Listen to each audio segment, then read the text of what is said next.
Hey everyone, welcome to Ryder's Record Collection. My name is Carl, and this is a contest entry for the Vinyl Gurus 5 Albums contest. And if you're interested in doing that, I will leave a link down below. In this contest, she asked us to sell or pitch 5 albums that we think everyone should listen to. So this is my entry. These are my 5 albums, and it took me a minute to think about this. Took me actually about a week or two to think about this because I didn't want to go with traditional albums, but I also wanted to pick albums that I really like, that really reflect my taste in music. So after a lot of weeding out of other albums, these are my 5, and we're going to kick it off here with Morrison Hotel.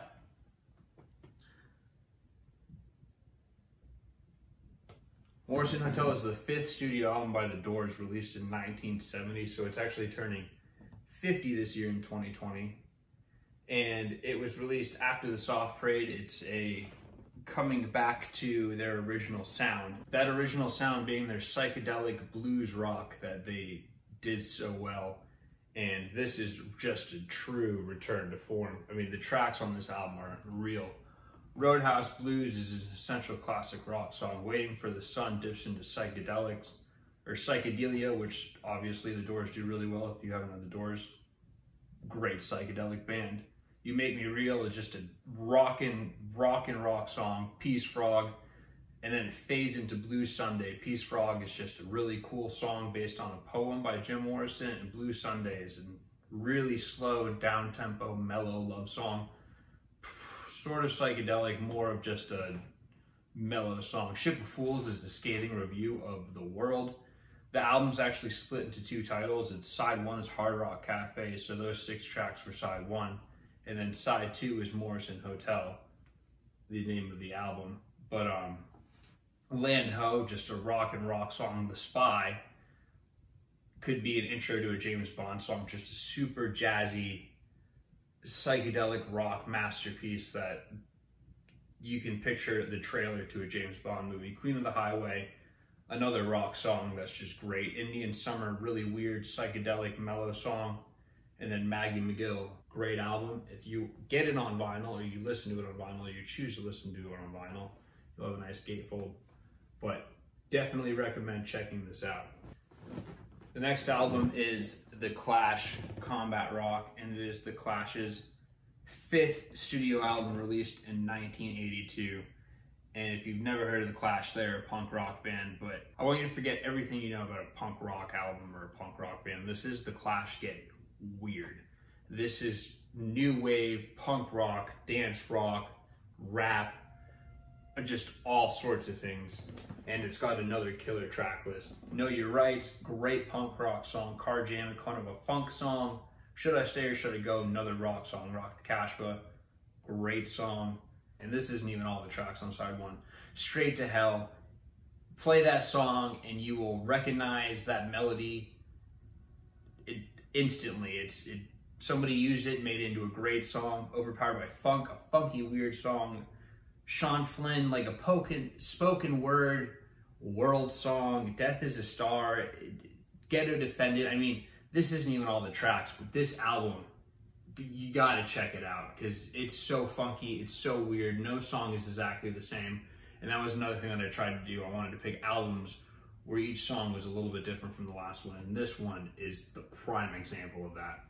My third pick that I think everyone should listen to is Sublime Sublime. It is their 3rd and final studio album, released in 1996. Unfortunately, the singer died the following year after, but this was their breakthrough, and this is what put them on the map. And me growing up, I bumped Sublime all the time. I love Sublime, and this album is just reggae, dub, punk, skate rock, ska, just all sorts of things. And it's got another track listing too that is just killer. Garden Grove eases you into the album. What I Got, a song that everyone should hear. Super chill acoustic song. Same in the End. Wrong Way is just an essential ska song.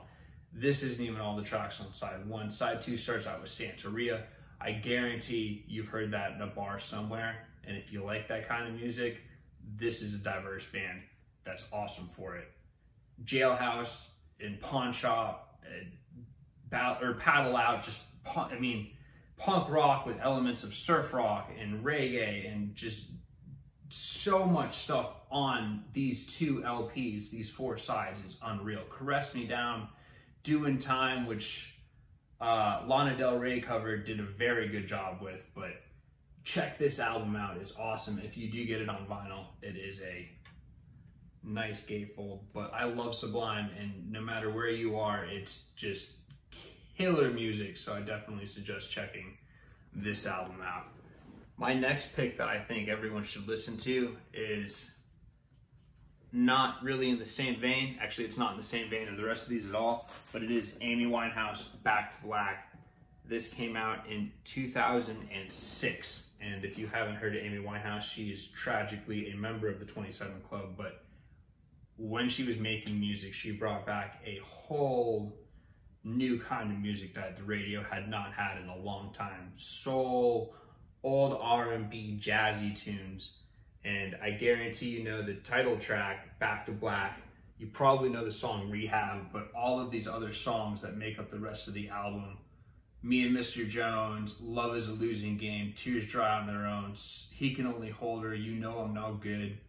It's just great. Amy Winehouse is truly a talent that was lost way too young, and this album is just the pinnacle of what her career could have been. So I definitely suggest checking this one out. And if you guys have not noticed yet, everything that I have done so far, not intentionally, but just the way that I picked them, has been in chronological order. We've got 70s, 80s, 90s, early 2000s, and this last one is 2010s, and this is the Growlers, Hung at Heart. And this is garage, surf, psychedelia, laced with just killer lyrics, killer guitar parts. This song has so many great tracks, and one of my favorite tracks, 1 Million Lovers. If you're a fan of really, really good lyrical content, this is what you want to listen to. If you're a fan of just music that touches on all sorts of times, this is another great album to check out. It's got a very 60s vibe, even though it was released in 2013. Bunch of great tracks on it. Beach Rats, my lifetime song, because I'm a beach rat myself. Salty kid, living life in Florida. So the Growlers, Hung at Heart. And with that, those are the 5 albums that I would recommend to anybody. I want to thank Vinyl Guru for putting this challenge on, or this contest on. It was very enjoyable, gave me a reason to put out a video, and I really hope that I've convinced someone who sees this to listen to some of these albums, because they truly are very good, and I hope I have sold them or pitched them well enough to you and to the Vinyl Guru. Again, my name is Carl. This is Ryder's Record Collection. If you enjoyed this video, please give me a like, please subscribe. Hopefully you guys want to listen to some of these albums. I'll see you soon. Cheers.